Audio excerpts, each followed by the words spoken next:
Hello history के दीवाने, आज चलो कल्याणी चालुक्यों की दुनिया में जाते हैं, जिन्हें पश्चिमी चालुक्य भी कहा जाता है।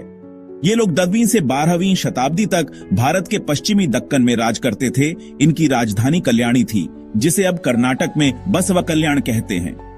राष्ट्रकूट साम्राज्य के पतन के बाद कल्याणी चालुक्य सत्ता में आए।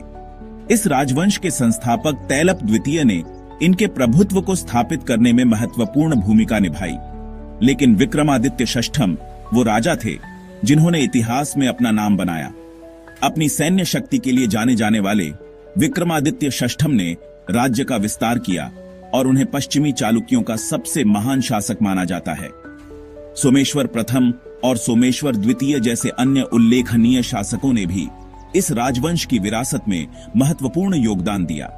कल्याणी के चालुक्यों ने कई संघर्षों का सामना किया। उनके सबसे प्रमुख विरोधी चोल थे, जिनके साथ वेंगी क्षेत्र के नियंत्रण को लेकर उनका अक्सर संघर्ष होता रहता था। दक्कन के पिछले शासक राष्ट्रकूट भी संघर्ष का एक निरंतर स्रोत थे। इन चुनौतियों के बावजूद कल्याणी के चालुक्यों ने उल्लेखनीय सांस्कृतिक योगदान दिया। वे कन्नड़ और संस्कृत साहित्य के महान संरक्षक थे। उनके शासन में कला और वास्तुकला फली फूली।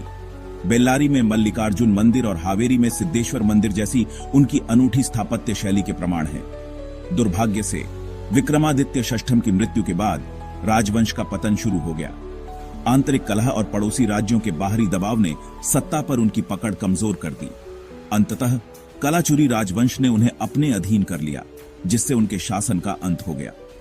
संक्षेप में, कल्याणी के चालुक्य एक शक्तिशाली दक्षिण भारतीय राजवंश थे, जिन्होंने अपनी सैन्य उपलब्धियों, सांस्कृतिक योगदान और स्थापत्य चमत्कारों के माध्यम से एक स्थायी विरासत छोड़ी। उनकी कहानी भारत के समृद्ध और विविध इतिहास का प्रमाण है। देखने के लिए धन्यवाद। अगर आपको इतिहास में यह जानकारी अच्छी लगी हो तो लाइक, शेयर और सब्सक्राइब करना न भूलें, ताकि आपको अतीत की और भी दिलचस्प कहानियां मिलती रहें। अगली बार तक नई चीजें एक्सप्लोर करते रहें।